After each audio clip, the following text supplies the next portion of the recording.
the tide can wash away our smile, or if in silence our voice is never heard.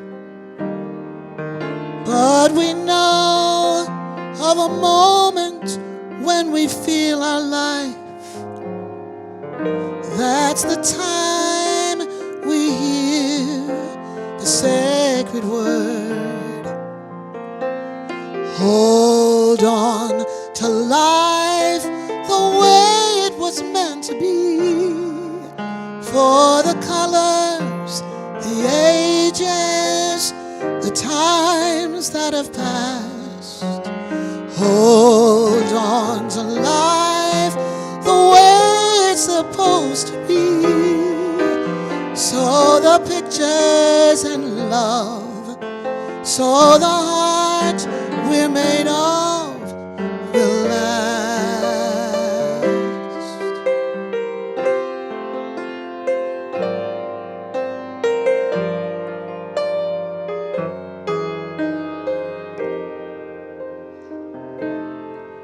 We don't know if the stars are shining just for us. Does the sun even know that we exist? Still we know the skies will open just for us. All we need to do is send God a kiss. Hold on to life the way it was meant to be.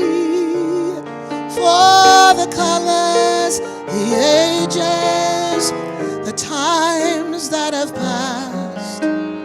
Hold on to life the way it's supposed to be. So the pictures and love, so the heart we're made of will last.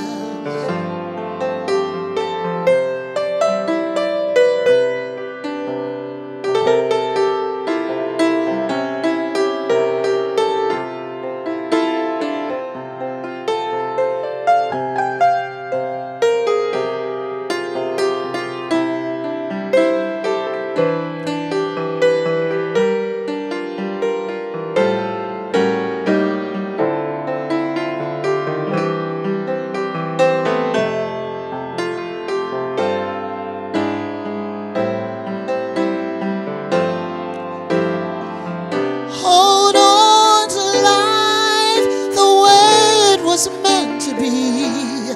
For the colors, the ages, the times that have passed. Hold on to life the way it's supposed to be. So the pictures and love, so the heart we're made of. For the life that we live, for the time that we give to live. Ooh, ooh,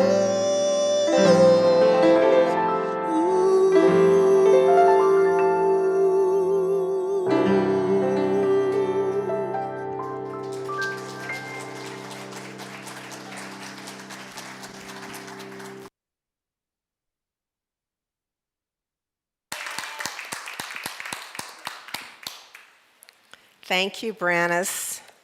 Thank you, Thomas Hughes. Oh, so y'all know that all of that just happened when I saw the forward. Tyrone Cozy forwarded me that YouTube link, and it's about a 36 minutes, something like that. And so I did my best to, because once I saw the beginning of it, reading it, I thought, I got to share this. Or I thought, whatever came up for me was like, you got to prep to do, you got to get ready. Got to get ready so that you can share this immediately. And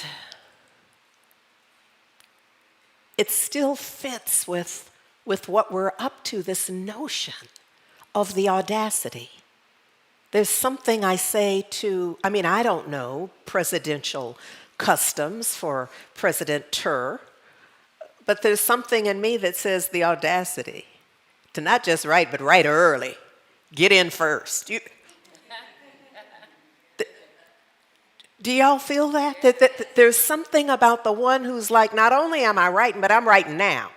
Because I don't know about y'all, but I can plan to write for, could be 6 months. And may end up writing the year after that. And may not even send it. I know I'm talking to my tribe.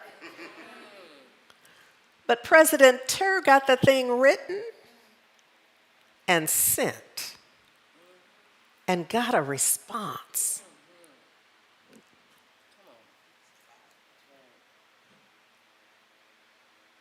That's an example to us. This audacity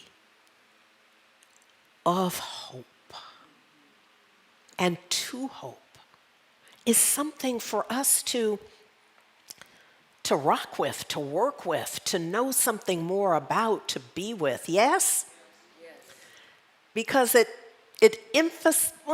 look here. When it's all said and done, we have been practicing. We have been audacious ourselves. For years now, every Sunday, we affirm, thank you for everything. What's the next part of it? Everybody together? I have no complaint whatsoever. Now that is audacious. So we have been practicing our audacity for years to be able to have the audacity to be grateful for everything. The one who can do that moves to the head of the class. Because that one has a sense of nothing can hold me back. Nothing can keep me from my good, from divine good. Divine good, divine love exists, pre-exist me. And that I can tap into it. I can be a part of that the work is on me. It already is. Thank you for everything. Because one, it gets easier. Let me just say, it gets easier as you mature. Which is different than get older. It gets easier because you begin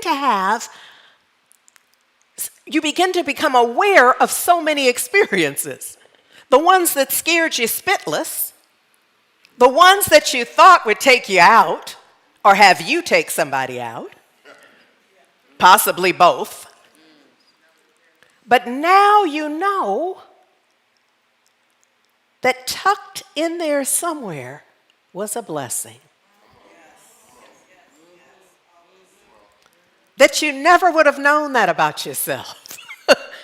You never would have known that sense of resilience that you denied was true for you. Because what did you say? You said it would take you out. We have these phrases like, for the rest of my life. Really? How you know? Has there been anything so far? Some of y'all don't even have the same name that you thought you would have had for the rest of your life. Some of y'all changed that. That tells you something. Name, of course, is nature. When we look at biblical origins and cultural origins, your name is indicative of nature. So very often in the name changes, we have folks who are declaring a different nature. They're declaring for themselves their nature. I'm just saying, don't let it stop there. Don't just claim the name and be done. Claim the nature. Claim the power that if you change your name, you change your nature, you change your life. Who are the 49% of us that don't believe it can change? No offense, but y'all in the way of the other 51 of us. Y'all are blocking our good. Except that's not really possible, but in the vernacular, y'all in our way with your non-believing selves. Yes? And sometimes I just have to come and talk to y'all. Y'all at home, laid back, kick back, eating whatever you're doing. I have to just talk plain to you. Because it makes a difference what you believe. For the ones believing it will never happen, there's power in your never having it happen for you. But I might end up sitting next to you on BART or something. Have you messing up my groove? And while I know that's not possible, I'm wanting you to get that dare I say, you don't have the right to mess up the cha-cha. We're building a vision. We're doing the work for a different outcome. Dr. Sean's, his organization, the mentoring, the work with the children, and many of us are doing individualized work in the community. We got a cha-cha going. And y'all know a cha-cha. Nothing's worse than somebody being off in the cha-cha. Well, probably something could be worse. But I can't think of anything in the moment because when you got a cha-cha, we're expecting when I turn, I'm wanting something we're going to get right back to that step right there. Yes. But some of y'all are messing up the cha-cha because we turn with the sense of liberation. We turn with the sense of the divine transformation. We turn with the sense of the shift in all for the highest and best, and you are stuck on some old step that's no longer relevant, that is a misuse of power. This belief and claiming of the worst case scenario, where you master your presentation of how awful it is. And I'm like, that blesses you how? That blesses you how exactly? That you know and can recount all of the horror of it. That blesses you how exactly? I'll go on record to say not at all. But you wouldn't know that until you shift, until you begin a practice of knowing something more. And what that knowing something more requires is audacity. Because I know it looks like you're like right here in the cut. You're right here with the appropriate belief based on how things have been. Except when did we start setting our lives on how things have been? Isn't that how we got here? Isn't that how you tuned in here? This isn't accidental. You couldn't have gotten that meeting number accidentally. That meeting ID is very specific. You in here because this is right for you in this moment. And what's happening here is an idea of liberation, an idea of shift, an idea of change, an idea that embraces our greatest yet to be. Now, I'm not going to pretend that I know what that is, but I'm down for it. I don't even know what it is, but the greatest yet to be? Yes, Mama, Granny, Grandma Tama before her, Mother Harriet, yes, because I know she didn't know either. I know nobody had their calendar set for the Emancipation Proclamation. And yet there it is. No one had. Ooh, I need to talk to y'all about some stuff. I'm calling on us to be audacious. Period, full stop. Calling on us to be audacious, full stop.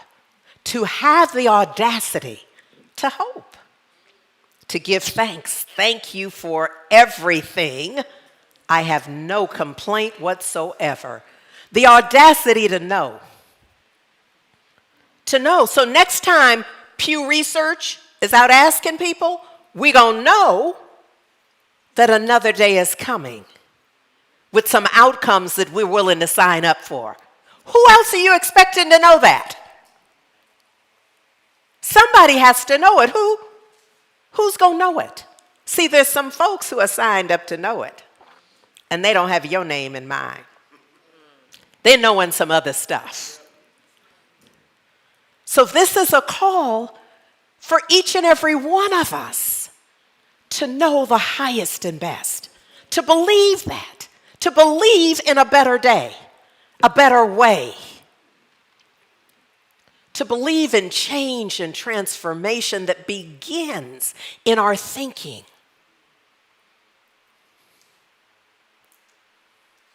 To have the audacity to practice principle intentionally.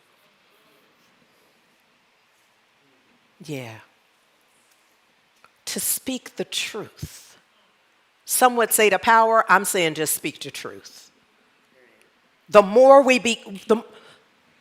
rely on the truth. See, my sense is, and I don't know, but my sense is that when President of Burkina Faso wrote that, let me just tell him the truth. The truth is I know it. Yes. And it seems that Pope Leo responds with the truth beyond which I would have ever imagined. Now, true confession, I didn't have a high bar. I mean, I'm just saying, not with any pride, or I just did not have high expectations for a papal response. Blew my dress right up. Have the audacity to manifest in alignment with vision and intention. Yes? Have the audacity to set an intention. Yes? Have the audacity to be. To be. I don't know if I told y'all, because I don't tell everything. I have declared that this is my year of self-acceptance. That I see those places in my life where I have perpetually wished I was different. Like, the truth is that I'm an introvert. I could be, when they define it and put a little picture, it could be my picture. I don't want it to be, so I have tried to not be. And it has never worked because my nature is introverted. And if you don't know me, it can look like stuck up. It can look like all manner of whatever you make up. And the new me is less interested. I love you. I do. But I'm no longer trying to figure out what you're thinking about me being me. And then trying to plan how next time I see you, I'm going to try to be somebody other than me. And then, of course, I forget. And then I have, and then we do, and I'm like, you know what? This is the year I complete. This is just how I am. I talk to, like all introverts in the world, I have the conversation in my head, and a lot of times I think you heard it. And I think we're complete. I know now we haven't, but I'm still complete. I'm just saying. So this notion of, and that has required that I be audacious in my self-acceptance. And it's not, my self-acceptance is not against anyone else, ever. That's not a part of it. Although, as I act me out authentically, you may make up something about that. I'm just saying, I've seen y'all, and I've heard some of the stuff you can make up. And I'm all right with y'all being you. Just know that my heart is clean. And I'm going to be me. So have the audacity to act in alignment with your belief. So if you believe that things can change in a way that orders the world toward our vision for a world that works for all. I think what I'm saying is we got to move beyond just saying stuff. I love that we say it. That's like an important point on the continuum. Like before you got to the point where you say it, there was like a void. So now you say it, and I'm like, okay, I'm going to coach you to you're going to have to do something more than just say it, but I'm loving that you're saying it. Go say it. Say it in different languages. Say it loud. And then you're going to have to do something. I don't have no clock ticking on you. I'm just saying that at some point, we're going to want to match our actions with our words, with our beliefs. And our goal is to believe higher, to believe better. Yes? Oh, Lord. So look, in order to do this notion of audacity includes for me courage and optimism. So I hearken to Dr. Maya Angelou, who says that courage is the most important of all virtues because without courage, you can't practice the rest. And that makes sense to me. What I would also invoke in that is optimism. And see, that's to me, what that Pew survey, the Pew Research survey, missed our optimism. That we are looking, see, it doesn't matter who's in the White House, who's on the court, that we are responsible for our thinking. Our thinking and our belief systems cannot change by presidential campaigns or terms.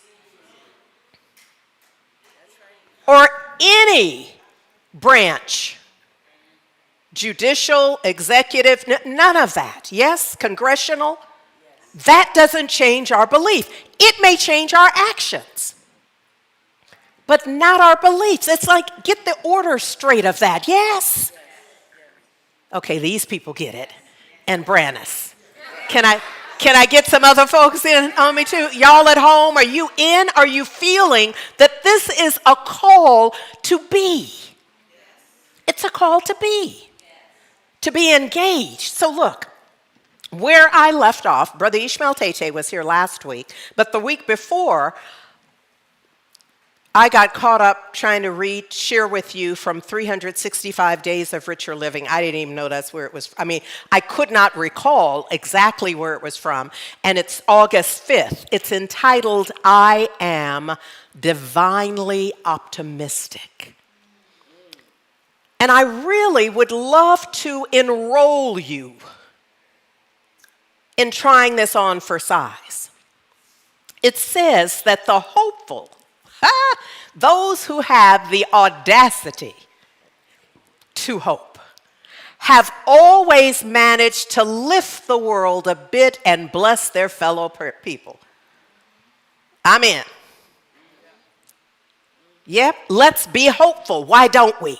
Why don't we just start there? And let's say that that's all we do for now.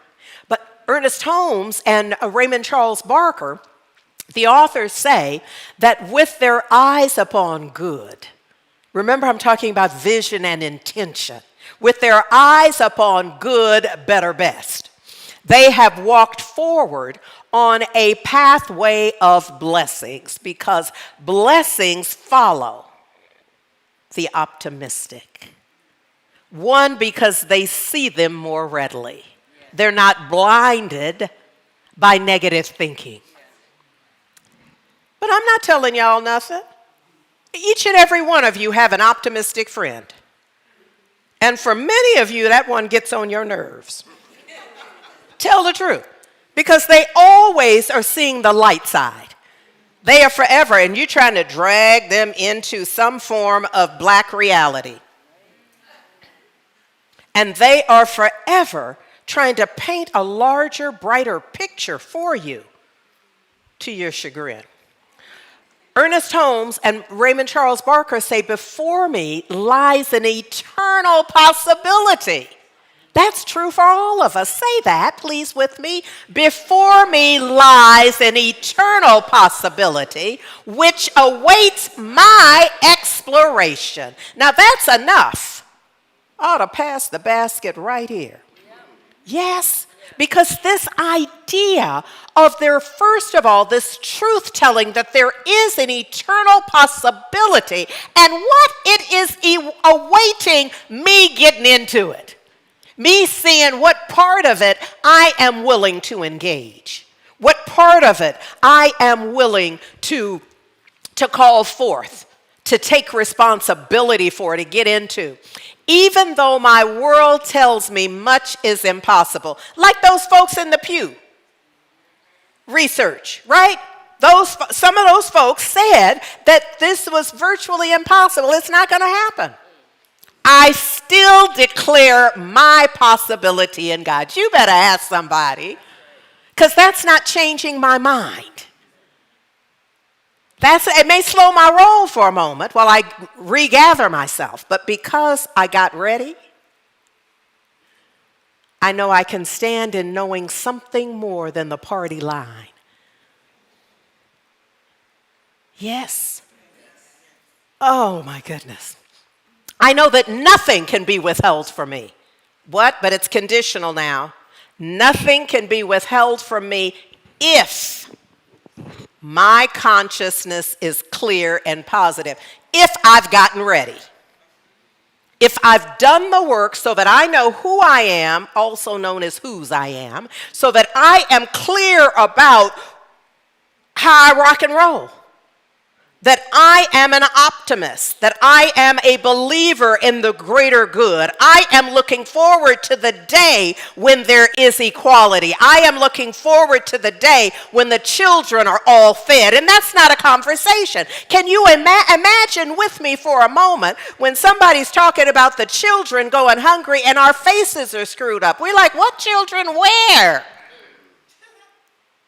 Rather than being able to name some. See, my vision is a day when that doesn't even make sense to us.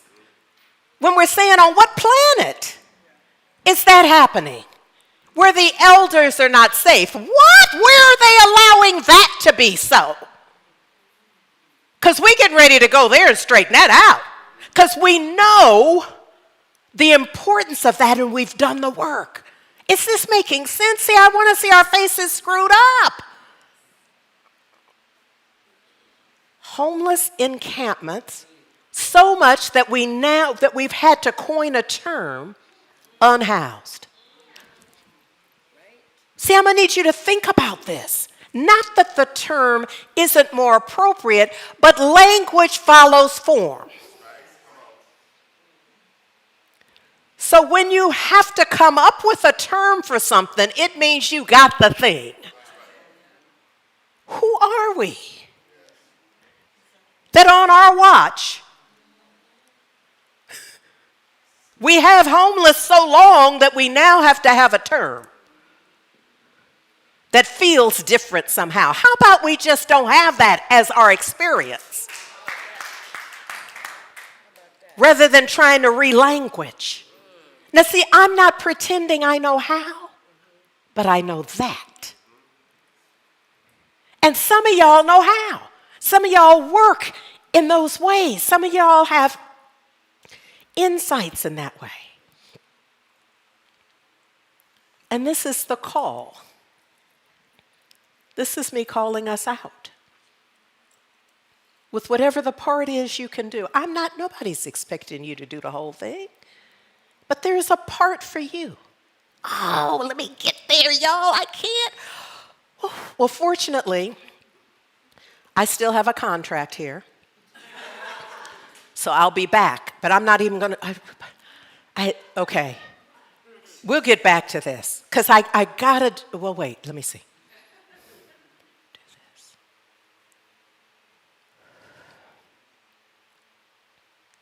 Okay. Okay.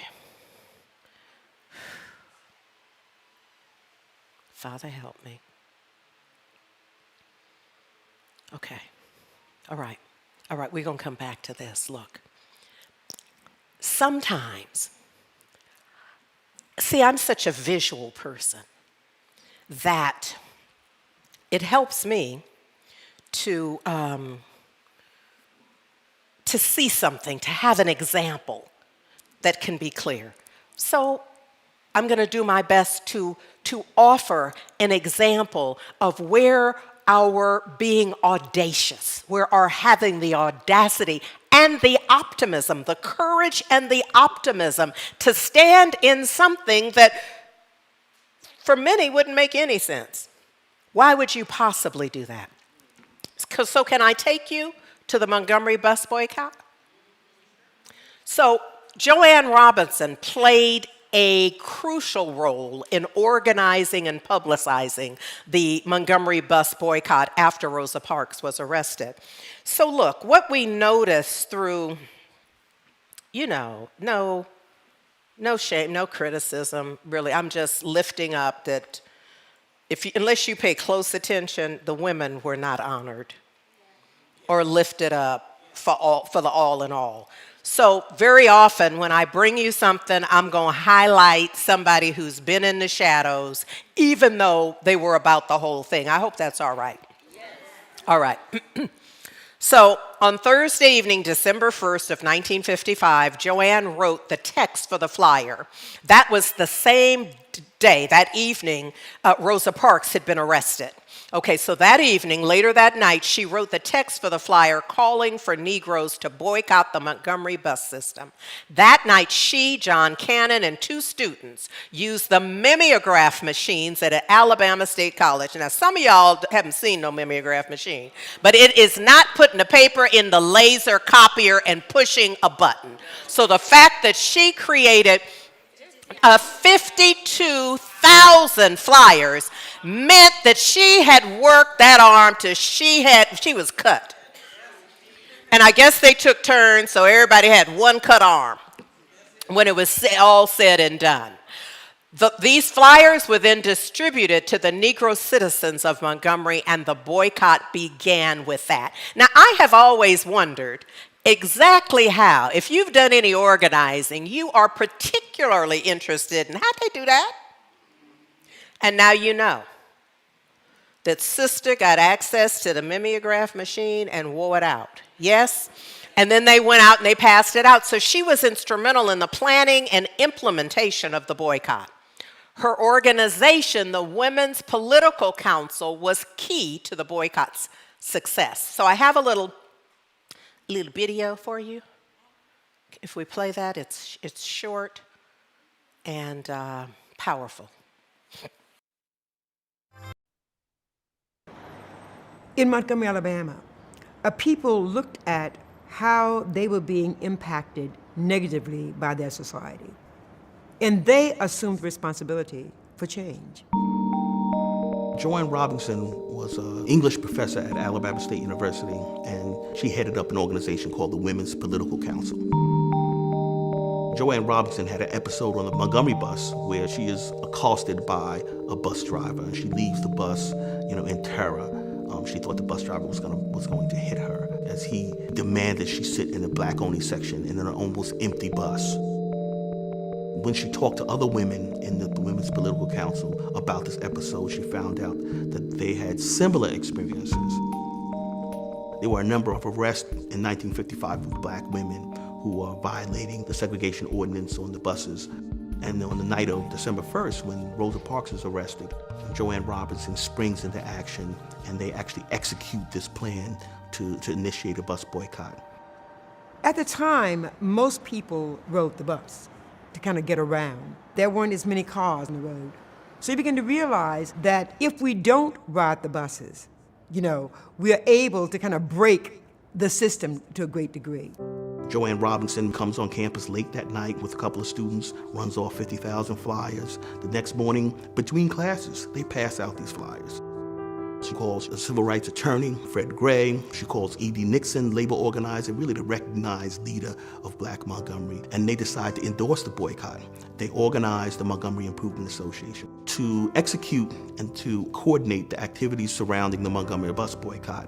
And they select this newcomer, Martin Luther King, to head up the Montgomery Improvement Association. Martin Luther King weaves into Montgomery ideas about love and civil disobedience, overcoming adversity. And the people of Montgomery were willing not only to listen, but to act on this. I was the NAACP Youth Council president, and I participated in the boycott. I walked to school, and we just saw the empty buses go by because there were no black people on them.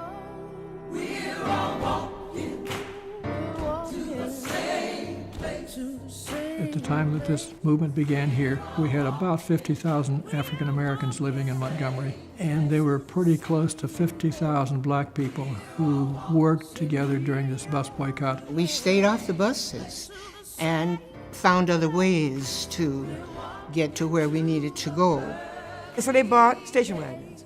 And they had an actual route, just like buses have routes. For several weeks, I was a volunteer driver every day, going out and just hauling people to work or to school. So people just didn't walk.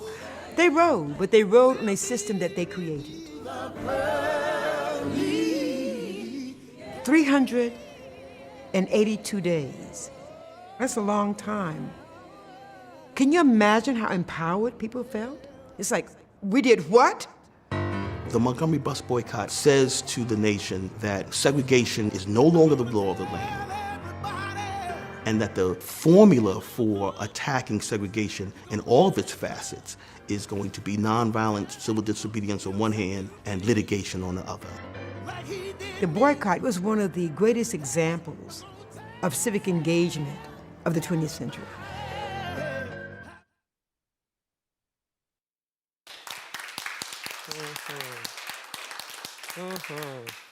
What I didn't know, and we're going to, next week, we'll revisit some of this because I'm a serial preacher, so we're going to kind of pick up where we left off or something else. I'm not always clear how it's going to go. What I didn't know, though, is that the boycott was initially intended to be a one-day protest. That what I wanted you to see, though, and hear about was the level of participation and how that required the audacity to hope, to believe, the audacity to show up, the audacity to not get on the bus. Part of the way, and I don't know if I knew this or I had forgotten, part of the way that riding for black folks on buses in the South, but we're talking about Montgomery specifically, was that you'd get on in the front and pay, and then you'd get off and go to the back to get on. And for Mother Rosa Parks, that day that she refused to move, it was the same driver that when she had gotten on and paid and then got off to go to the back, he just pulled off. Now, here's the thing. Is anybody really shocked? Is anybody believing that that's like a one-off? That there would be a system created like that that would always honor every person who got on and paid, and as they went to the back, they would just wait for them to get on. And so it was a very corrupt and outrageous system. And there's something about folks saying, enough of that.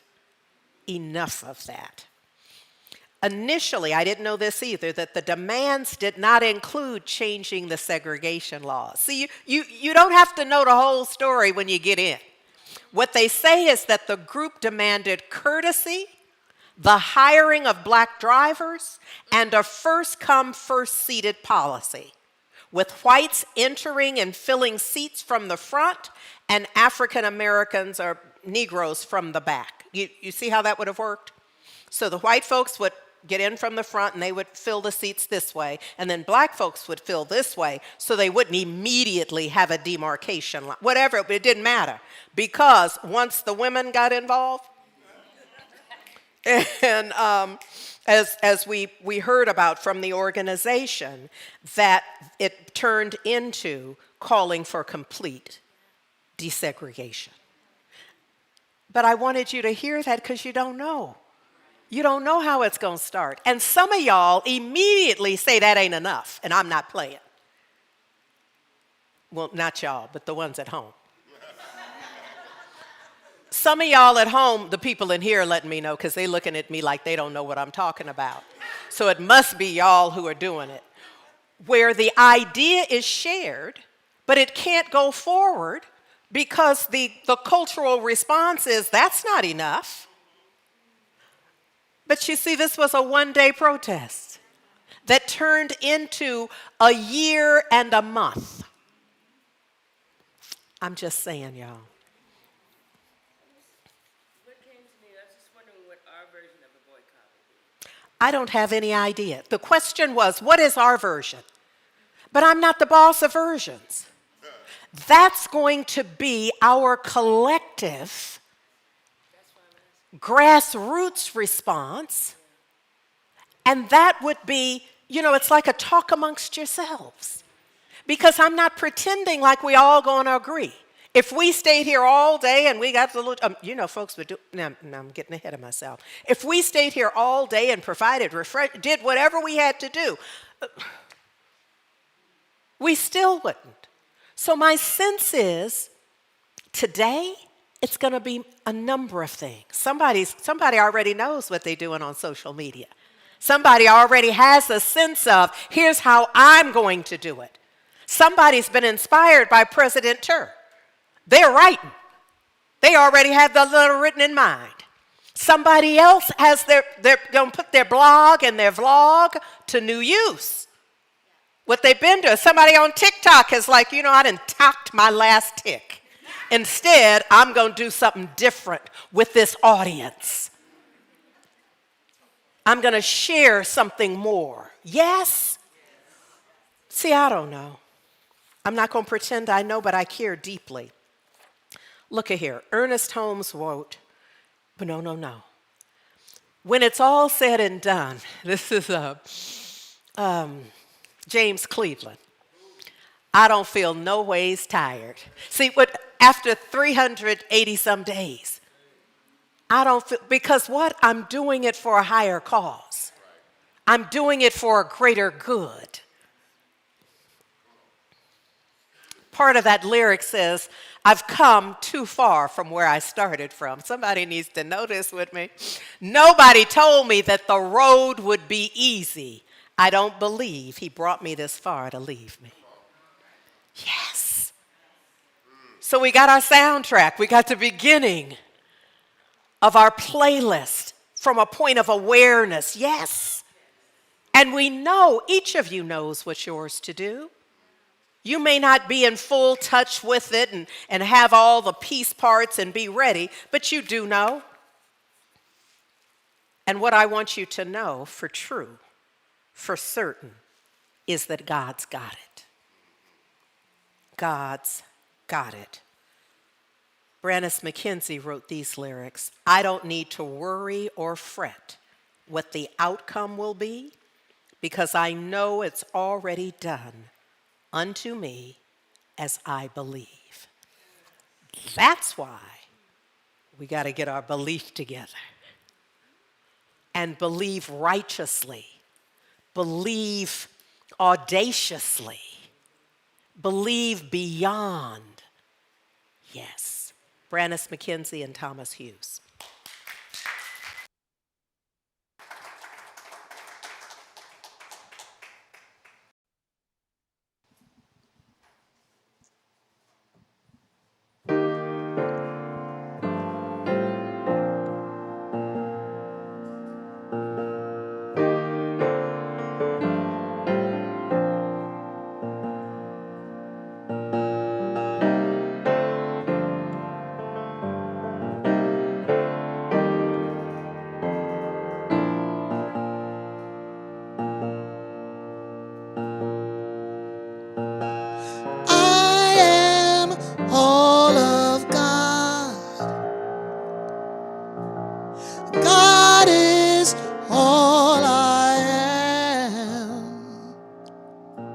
I'm letting go.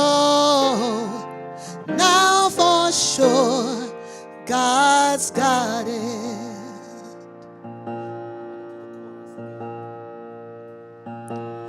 I am all of God. God is all I am. I'm letting go. Now for sure, God's got it.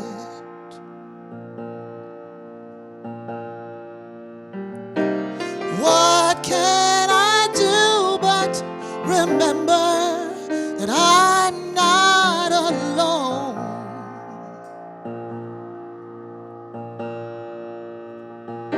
Whatever I ask for is here, I can claim as my own. I don't need to worry or fret what the outcome will be, because I know it's already done unto me as I believe.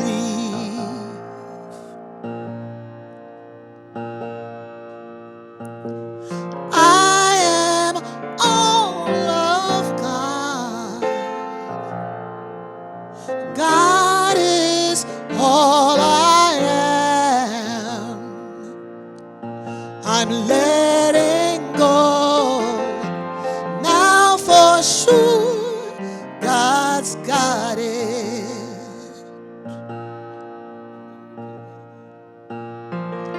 I am all of God. God is all I am. I'm letting go. 'Cause now for sure, I've got it.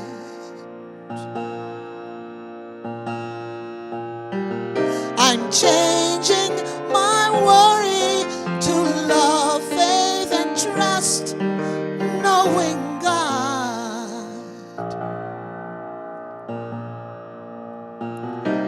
I open my heart, mind, and soul to love's lightning rod.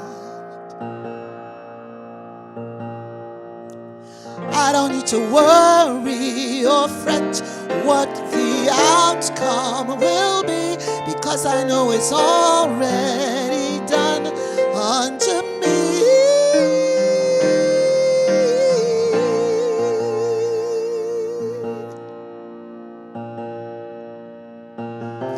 I am all of God. God is all I am. I'm letting go. Now for sure, God's got it. Got it. Got it. Come on, y'all. Oh, God's got it. Come on, got it. Got it. Got it. God's got it. Got it.